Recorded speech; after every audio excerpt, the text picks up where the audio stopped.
If the dead only keep you alive in your hearts. If the dead only keep you alive in your hearts. Thinking of the Day of the Dead. Thinking of everything in PCR today. What about the living? I was wondering about that because I always look at that and I think of the Day of the Dead.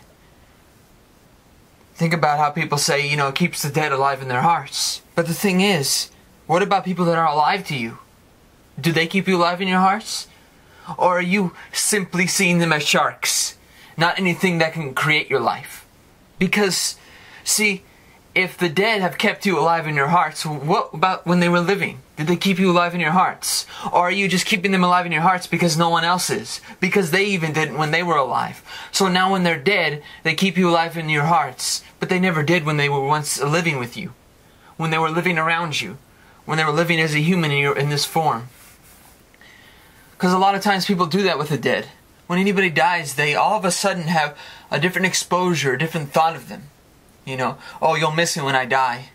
But that's the thing. Do I miss you when I'm alive? Do I miss you when you're alive? That's the thing about it, is that do we now create a better image of somebody when they're dead? Is that why people are worth more dead than alive? Because, I mean, you could say that now. That's why when I was saying before about protest and violence and things like this, it doesn't really work if human life isn't valued. If being dead is more worth, there's more worth in that than there is in being alive. That's why it doesn't work. Destroy objects, yes, but anyways, getting back to the Day of the Dead, you know, if the dead only keep you alive in your hearts, what about the living? Do you keep yourself alive in your heart for the living? Does anybody help you do that? Do you feel like, you know, this person keeps me alive in my heart while I'm living? Does that happen? Or is that just, no, that doesn't happen, but at least when they're dead, I'm able to appreciate them. You know, I mean, if you're not able to appreciate somebody when they're alive, it's kind of hard to believe that you would have a better image of them when they're dead. It's not about, yes, you could understand certain things when somebody dies, you can understand the differences, but to say that they keep you alive in your heart, how can you say that when, mostly when they were alive, they didn't? Because it didn't seem like they did when they were alive. And that's where this comes from. This atmosphere of what we call like death and living, you know. Because a lot of people say that about dying and living, is that there's a difference. But the thing is, it's only different for the person that experiences it. It's kind of hard for a person to say, well, I lost somebody in my life, and to say that then they appreciate them, or that's when they keep you alive in your heart. Then there is some truth to what people would say about religion. That's where religion comes from, probably, is the idea of getting that loss. You know, just like day and night. When the first things people experienced when they were living, early as cavemen, was that the sun goes up and down. So if that's occurring, then this is the same thing. It's almost like there's a connection to something spiritual, even if you don't want to admit to it. You just say that to keep you alive in your hearts, even if, you know, there is no connection to that world, or maybe you're deciding to hold against it and just say that they keep you alive in your heart, but there's nothing else more to it. I don't need to say anything else, or there's nothing else I could admit to, because there is nothing else to admit to. And that's the thing about, you know, the Day of the Dead. That may come from a spiritual connection, that may come from a religious connection, that may come from many different things. But it always starts with what you certainly feel. Because you wouldn't, you know, some people just brandish and run into it and just say, I accept this as what I've seen before, as what I've grown up with. But sometimes people do it because they feel it. So there's a difference, you know. If you're just doing it to follow the crowd, saying that we're going to celebrate Day of the Dead, even though I certainly don't experience it, which is a funny thing about, you know, religion and everything, is that it becomes a capitulation of facts that only some people experienced. So, I mean, we're talking about general consensus here. If you agree to somebody else's experiences, that's what you're doing with religion. And that's why a lot of people say, oh, don't believe that person. Like, that's why a lot of this stuff about how people fall into traps. But if people have fallen into traps before with people, I mean, we're talking about the whole thing about molestation, people, like, you know, giving themselves up to these kind of things because they've they've accepted the ulterior motives, or they've accepted what's been directly told to them, even if there's ulterior motives. Yet the ulterior motives also come from the people that are in charge of religion, that are in charge of different roads. You know, and that's what keeps us quiet with everything, and says, like, you know, don't talk about religion or politics, you're going to get in trouble. But that's what makes it easy, too, is that, well, we don't have to discuss that. I'm anti-political myself, but at a certain point, you're going to get me to hear my voice. And then you won't like it, because there's certain things that, you know, sound like, well, you know, and anything that sounds as unknown is always going to be like, oh, you're a socialist, you're a fascist, you're a communist or whatever. Anything that's unknown. You know, that's what happens now. Because democracy has happened so many times, but it's also failed every single time. There was only certain times in history where it actually succeeded, and that was because it was a small community of people, and it wasn't as huge a hankering as people say about overpopulation. Overpopulation is not a problem. It's only a problem because we created it. We created it in our heads to be a problem. But it's mostly because people are more concentrated now, so people know about the facts. People know about things that, the dirty politics and everything. People know more about it. In older days, you didn't have people talking about, you know, living so close together and edging on insanity because of how they live.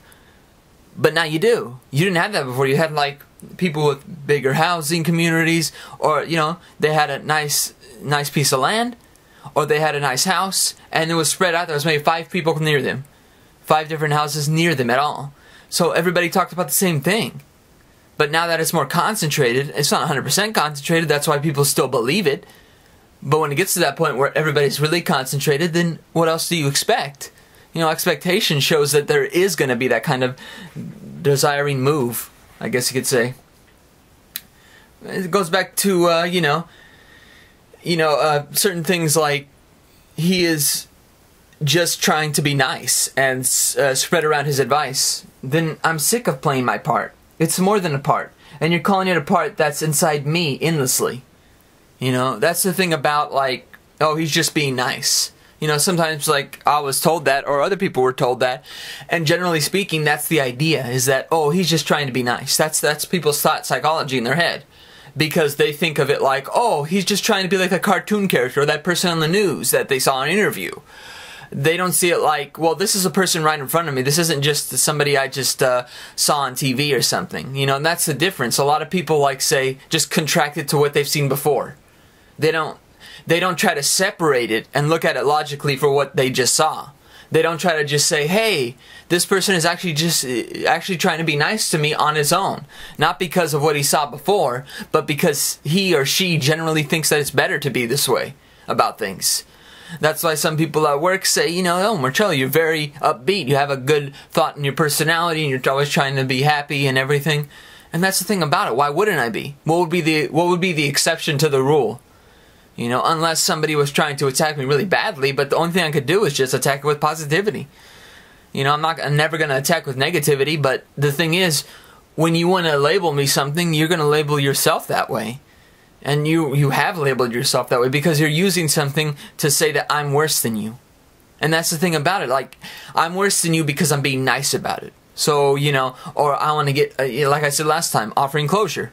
You know, there's a few people I didn't say it to, which was Mary and some other ones. Mary and, I think, yeah, Mary was one of the other major ones. But personally, there is nothing else I could really say to that because, like she said, you know, you scare me and stuff like that at the end. And I was like, okay, I get it, you know. But the thing is, I never asked her to do what she did, which was stalk me a little bit here and there and use the car incident that happened back in 2004 with the 3 cars full of girls in old Renaissance dresses. Never happened to me before. I didn't ask for it even. You know, I thought, oh, well, you know, she's not talking to me anymore ever since January, February, something like that. I could see that it's kind of over. And then all of a sudden, the car incident in September. So, I don't know what to say. If you're trying to outdo me, I mean, I'm not even trying to outdo myself or do something above and beyond what you are. You know, that to me isn't really speaking for anything. I'm just being myself. And in being myself, maybe sometimes I look like I'm trying to just take you out or something, which I'm not. Because it's useless to try to do that. You know, that's why a lot of people stay quiet after a while or end the friendship with me on their own. I never even had to do anything. They just left. Which is nice because at least you know, at least they understand that they don't want that kind of friendship. So there is some guidance signal on that. But the fact is, they'd leave, you know, and that's what's funny, because it's like, you know, just because I'm trying to be nice or spread around my advice, which, you know, whether it's advice or not isn't the point, because a lot of times I just speak and speak. So I'm not telling you to take it all. I'm telling you to listen, but listening doesn't necessarily mean you have to do it, you know. And that's the thing, like a lot of people see it as just playing my part, but the thing is, I walked off a stage a long time ago. I don't need a stage to express who I am. This Pink Cloud Radio is not a stage. This is the attempt to see everything directly for what it is and say it, no matter if you use it or not, no matter if it's important or not. This is everything. And if you call it a part that's inside of me endlessly, I mean, you're kind of inciting the kind of thought you have of it. You don't want to hear it all the time. And you're trying to see it as it's just a part of him. No, it is me, endlessly. You know, and it doesn't take protest or violence to prove anything, you know, to the people in power. Take your money out of the banks, there you go. That's the truth. That's what happened a couple of years ago in the summer, when they showed people going to the banks and stuff like that. They actually showed in the news without the, you know, without the stinking quality they have towards protesters or something, the way they think about them, or the way they think about violence. When they showed the banks, people going in line to the banks, they showed something else. They showed a shedding of skin. They showed how scared they are of that. Because they had people asking, like, why are you taking money out of the bank? They asked them direct questions. I mean, pretty much, do it. I would say we have to do that on a massive scale, though, because we have to show, one, that we don't need those banks, because those banks have a huge amount of powers and have lied and corrupted before. So if we, you know, it's the old extinguishment of what I said the other time, which is, if people still trust in things that showed corruption before, that's why you have to let those things die. You have to pull out your money from the banks. You have to destroy the objects you have. Because that's going to prove something. It's not going to prove anything to go be violent, to go hurt another human, to go protest. It's not going to prove anything. Those things have been done 1,000 times before. And they've already been infiltrated by many people who are in power. By police officers who dress up. And these infiltrators have been known to the public. They happened way before this time, in our generation. Yet people say, no, officers wouldn't do that. They did it 1,000 times before in other generations. But they don't need to do that anymore. Yes, they do, actually. Because they need to show that we're violent. They need to show that, oh, well, you know, this is what protesters do. Yet it's people dressed up as protesters and yet have the same shoes as the police officers there for some reason. If you look at them directly, there's a different understanding there. There's that, well, no, they incite violence. When actually, it's only that group right there that seem to. I wonder about that. I'm not even calling that like an escapade. That is the facts. And it's been shown many times before in history. That's why violence doesn't. That's why protest in its own effect won't affect change, because it's been done 1,000 times. When did it affect change? Every time it was used, it was controlled somehow. Look at what happened with feminism and everything. Feminism was started in that way, because the whole point of it was to get women. Okay, you're going to be paying too then. That didn't happen before, so actually, logically, women have actually helped themselves fall into the trap of that. I'm not putting them down for that. They wanted their own independence, but the thing is, independence was already done for them. The difference is, if you don't feel independent when you're raising your child, how can you feel independent when you have your own job? I mean, there is some thought in that. The fabric of that is that how you mentally think about something will change your perception of everything. Or someone else can. And make you feel like, well, maybe I should be more independent. But the thing is, women are still being taken advantage of. There's rape and molestation up to the billions. And a lot of people keep it quiet. So most people probably have been in that position of being raped and molested. And yet they're keeping quiet. So how can you have mutual equality when you're still going through that torture? Well, men should know better, or men are like this, or women are like this. I mean, there's abuse in both sides of the relationships. You don't need to be straight to have those kind of abuses. You could be lesbian, gay, you could be anything. And you could still have those kind of insightful, you know, vividness of anger. And you could still do something to hurt somebody abusively. In any form. You can do that. And that's the thing about all these things about, you know, it doesn't really project anything to do that. You know? No matter what they got us no matter what, they got us by the balls that we have our money in the banks like that. So if you put that into banks or corporations that have already lied to you, you got to take it out. And we get them by the balls too. And we reverse the power struggle. The power struggle is that. Because we trust in the things that have lied to us 1,000 times before. So why do you think people keep on going back to bad relationships? Because they see it succinctly with the same way as they see their government. As they see the kind of, as they see the corporations and banks, is that they put that trust back in them. After they've lied to them 1,000 times, fucked them in the ass so many times, you fucked them so much that you don't need to have sex anymore to get fucked. You're being it in fucking 2,000 terms. That's so many terms as there's been offices since the beginning of our country, which is exactly the kind of succinctness that shows. If our people, before we inaugurated the United States, made America, with the Constitution and Bill of Rights, right before that, we committed genocide of almost an entire race of people. So you lose a lot of credibility by doing that.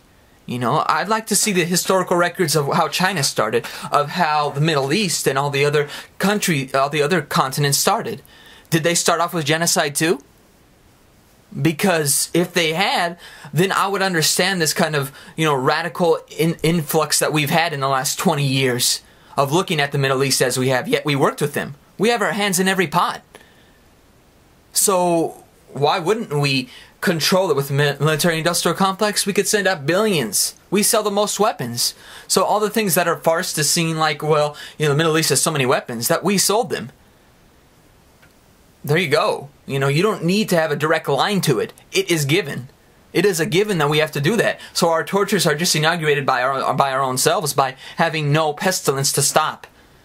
To stop. And I'm not talking about ourselves in general, individually. The people in power have that struggle. But we don't need to worry. We're just little, flips of the switch. We're little numbers in the system of America. That's all we are. Yet, most of the system of America has been translated to China into sweatshops, and most of the work has been done in that heaviness. So all we are is just service-based economy. Service-based.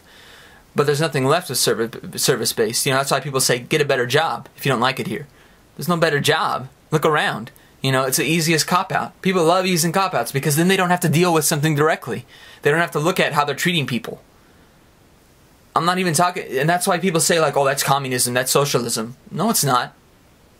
Because our country did it before, and we didn't call it socialism or communism. We actually did it. We took care of our people. So to say it's communism and socialism means we were. And we still are, because certain places are still doing that. The healthcare system, don't make the Kaiser Permanente. So actually, for people to say that, they have to inevitably establish that providing healthcare at all is socialism. So we shouldn't be providing it at all. We should be at least taking that out of the equation so completely that we don't need it. Close down the Kaisers, close down everything, close down Blue Cross. Because if we're going to say that kind of stuff, to say like, oh no, that's socialism, that's communism, then we should shut them down completely. Because we got to provide no assistance then, in any form. That's the only way to show that we actually going to live up to that strong point. To say that, oh, it's just socialism, communism. No, it's not. It's taking care of your people. What you're doing right now? Putting all the money into the war. Putting the billions and billions into war every year. What is that? Sounds a little like some certain ones that happened before. Just saying. And how you use 9/11 to start a war. To start inciting this, campaign for war on terror, which terrorism is just a tactic. It's not an actual person. So to call somebody a terrorist is to say they are a tactic. But they're not. People have done this for years. And we actually use the Middle East in many ways. So we have our hand in every pot. We, meaning the people in charge. I'm not pointing at you as an individual, but if you trust their story, that means you trust that they got away from that. They don't have their hand in every pot, when they already have for years. They don't plan to stop that anytime soon, even. So, if you don't let your emotions, feelings, and sensitivities go all the way, you allow bullies and people out for revenge to be the good. And your experience of feelings, you actually have to be the bad. The only time that we've actually said in my lifetime that I remember to let people experience their feelings totally emotionally is 9/11. because then people lose credibility once you use emotions, because people have been taught to not believe in emotions or feelings or sensitivities in that strong logical way. That's why I said before that did you go through all your emotions when you experience something, or do you stop yourself and say, well, listen to what they had to say about it? If you do that, then what's the point to be a human? You know, the one thing that separates us from all these other things that we can say have better thought or logical minds, like with animals having stronger senses and stuff, the only thing that separates us is going through our emotions and feelings and sensitivities all the way. Because you have to. If you don't want to, then all you're going to do is live a lie. All you're going to do is have fun with the options in life. You know, I could have sex with anybody I want. Oh yeah! Well, that's fine. That's for you. You want those options, you know. It's like me saying, you know, I had sex with all these people, but, you know, I really wanted to be with you. My inevitable conclusion is, oh, well, you know, maybe I shouldn't have done all that, because that's why I wouldn't do all that. Because those are options. I don't want an option. I want somebody that's in reality the kind of sphere that directs everything in the direction of this love. Because if I use a mutual contract of optional, how far will this relationship go? Nowhere. You know, that's why, to me, I'd want to go through all my emotions, feelings, sensitivities. Yes, it may be one-sided. At times, I can see it. But that's fine. Why is it a bad thing that it's one-sided? It's not. Why is it a bad thing if it's not one-sided, if it is both directed? Because a lot of people get scared of that too, because, oh no, this person can go through all his emotions or all her emotions? Oh no! That's why you have to go through all your emotions, because if you allow a bully or someone out for revenge to direct how you think about your emotions, they've already won. They don't even need to bully you. They just need to tell you that it's wrong to go through emotions like that. That you should listen to what other people have to say and believe them more. That's why a lot of people put down like YouTube videos and stuff like that. People who do research, look at scientists that have looked at 9/11. Even people like Judy Wood, who has looked at it with the beam weapon and everything else that could be done. Which, you know, I wouldn't declare it as, oh no, it's bad. It doesn't make any sense compared to what thermite can do. Actually, there's a lot of conclusions that could come out of that. You know, out of what happened to the towers, it could be anything. And I wouldn't discount the validity of anybody because of that. Because that doesn't prove the intellectual mind that we have as humans. We look into everything, which means we look at the things that were prescribed as good, which Tesla's machine may have been. And I think it would have been even better. Directed energy for people's power supply?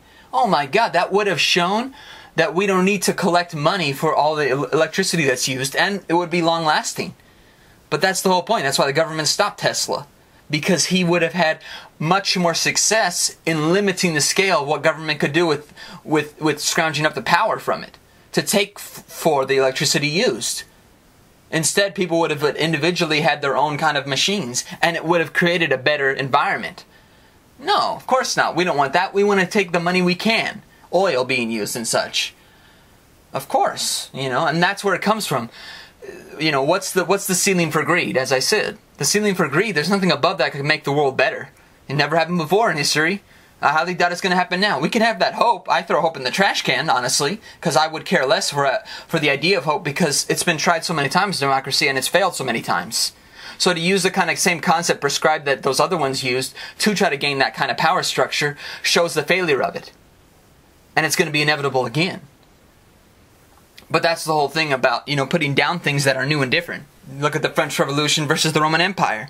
You know, a lot of people say, like, the French Revolution, oh, that was horrible. You know, it was so many people died. More people died during the Roman Empire. It may have been in a more longer time span than the French Revolution, but the French Revolution actually concocted a nice result. The government got afraid of the people and gave them more power and, you know, didn't keep them on a leash. The Roman Empire showed its own destruction. You know, if you kind of put down, oh, you know, the French Revolution, oh, you like that kind of thought to kill the people in charge. But that's the whole thing. You scapegoat it. You're showing the kind of thing that you don't want. You don't want the government to be afraid of you. You want to be afraid of the government forever in your entire life. That's all you want to be afraid of. People. Other people that have that kind of power. That's what you want to be afraid of? You know, I look at the people that are so-called worshippers of God and Jesus and all this, and yet they're afraid of people more. They're not afraid of God and what He's going to do, because He's not doing anything. That's the whole funny concept, is that at the end of your life, what can God tell you? You know, you just looked at the bad people in life and you were afraid of them. I don't think you deserve to be in heaven. That's what I'd say. Because, you know, you don't deserve a heaven because you're living in hell all the time in your mind. You're afraid of those people when you should have at least stood up on your own 2 steps. Not stood up for everybody else, but just stood up on your own 2 steps and saw your own realization of what you wanted in life. Because He gave us our hearts and minds, if that's the concept that we believe in. If He gave us those hearts and minds, He didn't give them for us to give up. He gave them to us to understand, or she, or whoever it is, the concept of whoever created this. I like what George Collins said about it, because he said a man would create this because a woman wouldn't mess up this much. And that's the funny point of it. Or whether it's just something omnipresent that is not man or woman, then the concept of it is so intellectually unspeakable that that it's not going to stop to help us. But it shouldn't stop to hurt us either. Should it? That's why a lot of people say, like, oh, the Roman Empire was better. It was? No, it destroyed itself from the inside. The French Revolution destroyed the control that could have been taken and turned into the same thing as the Roman Empire. You know, that's why a lot of people look back and say, like, oh, that's communism, that's socialism, that's fascism, that's the French Revolution style things. Because they like putting down those other attempts to do something different. Any unknown road you put down. You know, I mean, I'm not putting them up at all. But I am saying that anything that's different will be placed in those categories too. Anything. The only thing that will be accepted is what our government says is okay. That's why the health care for everybody, oh, it sounds good. Except for the fact that it will make everybody pay for it. Well, it sounds a little familiar. It sounds a little familiar to what other socialists and fascists used to get the kind of power they wanted. So actually, we're using the same result for what happened to make those things bad, and yet we're still doing it, and we're accepting it, and we're saying, oh, it's all right. It's a little different. No, it's not. It's actually exactly the same. Almost, actually, it's worse than those, because now nobody's going to fight against it. Anybody who has been put down, at least in the kind of thought processes that people have. So, in general, we've already made it so that emotions, feelings, sensitivities, and going through all of them is bad. So anybody who's going to speak up against something emotionally in any way, or bring up any kind of thought emotionally, will be put down and said, oh no, you're too emotional about it. Oh wow. Yes, about my life. I shouldn't be emotional about my life because, I'm just a human, so I should be totally inept and like a robot. Fuck you, I'm gonna have my emotions. And equal rights and feminism. I just thought about it. I was thinking about it the other time I was talking. Putting down man as all the same. All men want the same thing. There's too bad. It's like a barrel of monkeys. If you put all the monkeys in one barrel, some are going to jump out, meaning that that's not true for all men. That's true for the ones who want power, yes. And that's why a lot of people say, well, the ones who don't want power should show the others, like, what kind of person you are. I have. But they have to lose that. It never comes from only me. Because women that have those kind of thoughts in a relationship want that kind of massive power in a relationship. But if they only want it from the man, which a lot of women still do, then they're showing that they can't limit themselves with their own power. If you want somebody that powerful, that means you want to be powerful too. Think about it. If you want somebody who's actually accepting of you and wants actual equality, unlike just pushing you down, pushing something down your throat, like we've seen from some feminists, and like we've seen psychologically from the mindset through television and shows, then we're showing that we don't really want equality. We're showing that we want to push something down somebody's throat. That's not really looking for equality, actually. In our lifetimes, it's inexcusable what happened, but nobody did anything to women to push it down their throats. It was just built that way psychologically into the mindset. But if you want to do the same thing to the opposite effect, you're not really showing you want equality. You're showing you want power. It doesn't help to create a better place for ego and nature versus nurture. Those should be put up front. Nurture should be put up front. If you want to be nurturing, you're not going to show the quality of nature through your ego. Oh yes, I'm going to be egotistical about how I feel about you. That doesn't show love. That shows your time frame is based on what you want in life. It's not based on what the other person wants, or being happy in that relationship, or in that friendship, or in how the world works now, supposedly. Well, technically the world works the same. It's we that changed, you know. That's why there's no progress. There's only change. There's no progress in this. Because if there was progress in this, it wouldn't be controlled and taught to us through a television set, through TV shows. In our lifetimes, we've seen it. And yet we're still psychologically in the mindset of we have to have power over them. We have to, you know, have the whip. But if you want the whip hand, that shows you don't want equality. That shows you want power. And that's the whole point of this, you know. You have to go through all your emotions. Even in a relationship, you have to. You don't. You're sidelining yourself to just sex. I mean, if that's what you want, totally understandable. You have that option to do so. No one's forcing you to stay in your psychological mindset, but you're still going to have your emotions. You can turn them on and off all you want. But you're still going to have them. At the end of the day, you're always going to go back home and have them in your mind, in your heart. You have your heart, you have your mind. You can't go behind that. You can go against it. You can't go behind it. Discovering other sexual orientation when you're straight, gay, lesbian. If you're happy, the discouragement of others should never pull discouragement out of you. Something else was behind that as well. And it is. You know, when you feel discouraged by what somebody else says about your relationship, what sexual orientation you are, if you're just going to use that to plow it out in others, I mean, there it is a pointless. There it is a pointless. You know, because you're not showing that your relationship with that person is strong. You're showing that your relationship to that person is strong based on your discouragement from others.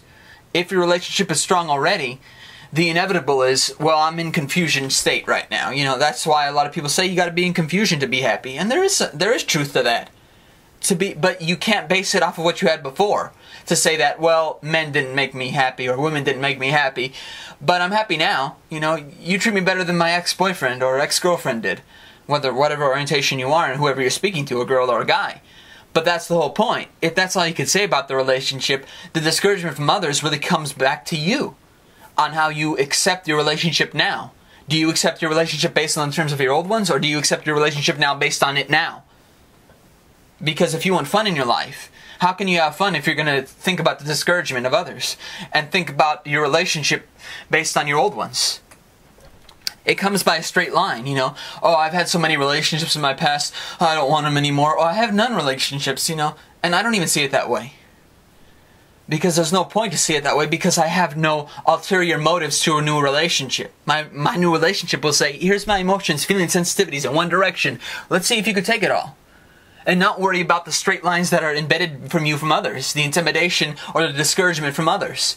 If you can't see past those things and just look at me and say, this person I really love, then maybe it's not a good relationship because you can't see past those discouraging people. When you discover or the other sexual orientations, and when you look at like the straight, gay, lesbian, if you're happy, all that discouragement will never cross a line in your life. You'll adhere to it at that moment and say, you know, I'm going to give you an answer right now. Or you may just write certain copulating thoughts in ideas, which is good too, because it gives you a straight point of what you feel. But if it makes you pull out so much discouragement that you push it on others, or that you have to examine every single person that is straight or lesbian or gay, then you really are showing how discouraging you feel in that approximating relationship, in that orientation that you have. Because there's certain points where you can't just discourage others. If you are, you're just trying to say that all of them are bad and all of them should be this way. All of them are this way. You're making so much a wall that there is no crisp line of love. That what you can see is only what you can have. That's the whole point of this. If you want everything, then how can you want one person? You have to be satisfied in the mind before you're satisfied in the bid. That's the real point of this. You have to. If you're not satisfied in your mind with somebody, then how can you be satisfied in the bid with them? That's why when I look at sex and everything, I don't think of it like 100% of the relationship. maybe 30, 40%, maybe more, maybe less. Whatever percentage it turns out to be, it will be that much. And it'll be more and much. And everything else will be taste and touched. Not just the sexual infatuation, the mind, the heart. Everything will have an attachment of understanding. And then it will build stronger. But you have to be satisfied in the mind with somebody and yourself to be satisfied in the bid with somebody. That's why a lot of people say, oh, was he good in bid? Or is she good in bid? It's not about that. You'll be satisfied 100% and more with the right person. It will never discourage you. It'll never make you feel like you need to answer somebody that question. You'll be like, I'm 100% satisfied with this person in my mind. And so when we have that time together, it's beautiful. It's lovely. And it is that kind of thought. Because it doesn't come from what somebody else is thinking about, oh, your boyfriend or your girlfriend. If they think that way about them, that's what they think about them. Going back to discouraging. If you feel discouraged by what somebody else says or intimidates you with, it's not like it's a weakness to take that in and say, oh, feel bad about it. But if you feel bad enough to throw it at who you have, then there's a problem. And that's why I like with putting down someone for being single for a long time. Putting down someone for being in too many relationships. I would never do that. I haven't been in many relationships at all. I wouldn't put down somebody who's been in too many. What they say is too many, because most of the time, I don't think I've ever said to somebody, you've been in too many relationships. That would be judging right there. But if they say it themselves, and they say, I haven't been satisfied completely in a relationship, then it's different. Then they're saying it about themselves, and a lot of people do that. They discourage themselves. They don't need somebody else to even discourage them. They already take the scourge on themselves. They let themselves bleed with that darkness. But I wouldn't do that, because that's a waste of energy and time. That's why a lot of people say, like, you have to have good relationships. Well, you have to have good relationships, of course. But if you think your good relationships are going to come from you feeling discouraged in the relationship or intimidated, you're wrong. You can't look at somebody that says so many bad things about you. To talk about flaws is one thing. To push down somebody because of their flaws, geez, you better get out of that relationship, whether you're friendship or nothing. Or something more. If somebody's discouraging you for what you've done in your past, for what you've done out last, then that's not really love. That's looking at somebody's fortunate life or unfortunate life and saying, you're not a success, you're not nothing. I think you're everything. Especially in a relationship with me, you would have that. But this is the Pink Cloud Radio talking, so you have to take the matter in it or the no matter in it. This is it. Anything a person can take with a silver spoon, they will jump at as fast as they can. That's the problem. It's always the things that have been done so much, and it's automatically an American thing to do. That we do. Oh yes, that's an American quality. Hey, that's American. Don't be against that. That's why people love taking the Republican, Democrat, the religious, because it's all taken like a silver spoon, because it's been done 1,000 times before in our generation since the beginning of our country, except of course genocide. Well, even that is taken into account because we do it the same way right now in the Middle East. Right now in Israel and Palestinian conflict, which been doing since 1940s.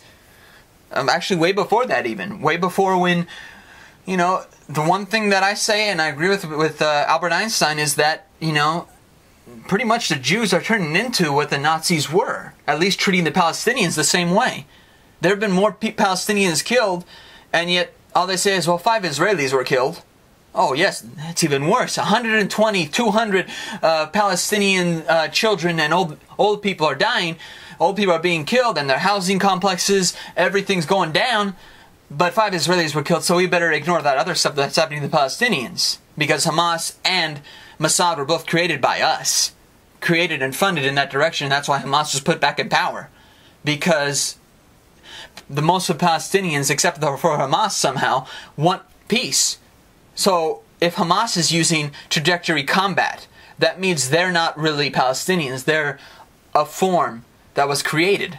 So that all the Palestinians will look bad, and it's okay to kill the children and old people because the Hamas is in power. They put them in power. No, they didn't. Democracy is a sham in that sense because we push it over there so we inflict whoever takes control. Same thing happened in Chile.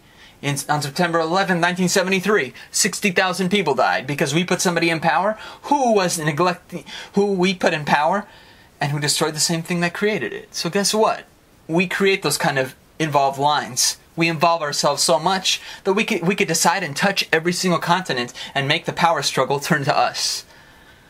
Inevitably, it's not us, because we don't have a word in it. We're just numbers in the system that's above us. Protests, violence, as they are important, they have no value in a society if humans don't have value in a society. Rather, vote for yourself as an individual and take out your money from the bank, because they got us by the balls that way. And that's the whole point. Vote for yourself. That'll prove something. That'll prove that you don't feel represented for. If everybody does that on a massive scale, let's say everybody does that. Oh no, we have to have somebody in office though. No, we don't. We have to prove to ourselves that we are willing to represent ourselves.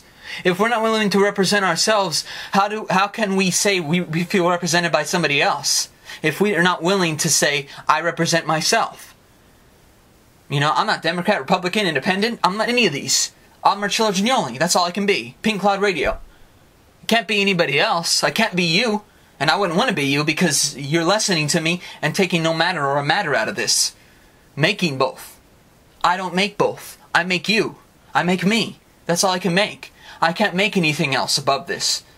Because I wouldn't want to, because that's a waste of energy and time and greed and power and jealousy.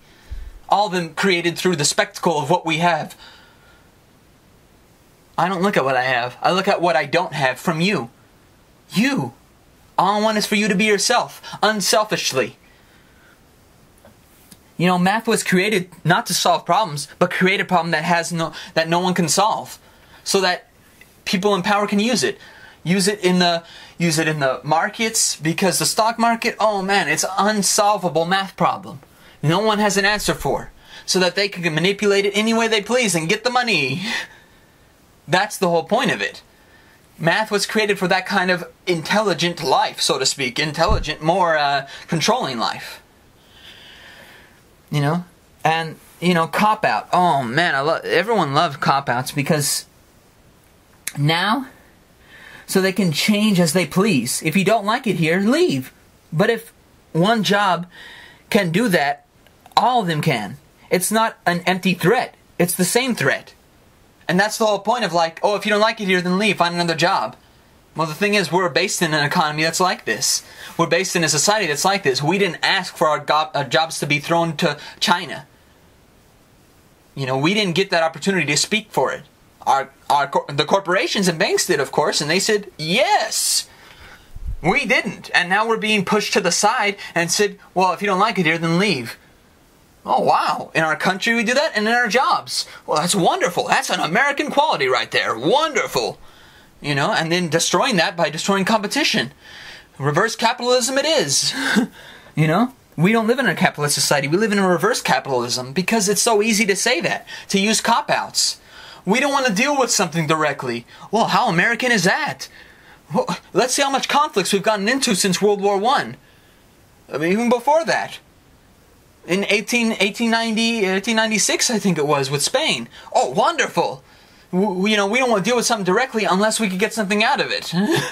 So we don't want to deal with you as a human society person. You're just a number. So if you don't like it here, you can leave. Find another job. But that's the whole point. Is that if it's going to be treated the same way, well, how could I find another job? Can't. Yes, I tell you all to go through your passions. To go with your passions. But it can only be existent if you want it to. You know, that's why this is a reverse capitalist society. You know, oh, well, we're not going to deal with things directly. We're going to tell you, find another job, just leave. You know, and that's where it comes from. That's where these concepts and creations come from. Or what our society stands for. Or what our civilization stands for. But, as I said, the French Revolution versus the Roman Empire. The Roman Empire died. French Revolution showed that people wanted power. That people wanted individual human rights. They got it. They may have done it with bloody results, but guess what? No other civilization ever did it without bloody results, even ones that were democratic. So to say that it's bad because it did the same thing that the Roman Empire did, except it wasn't based on the expungement of the power that the government wanted, it was based on the expungement of the power that the people wanted. The people wanted that. No infractions or violations from the government on their lives. Let's see. But at the same time, it all comes back to violence and protest. It won't prove anything. At least against people.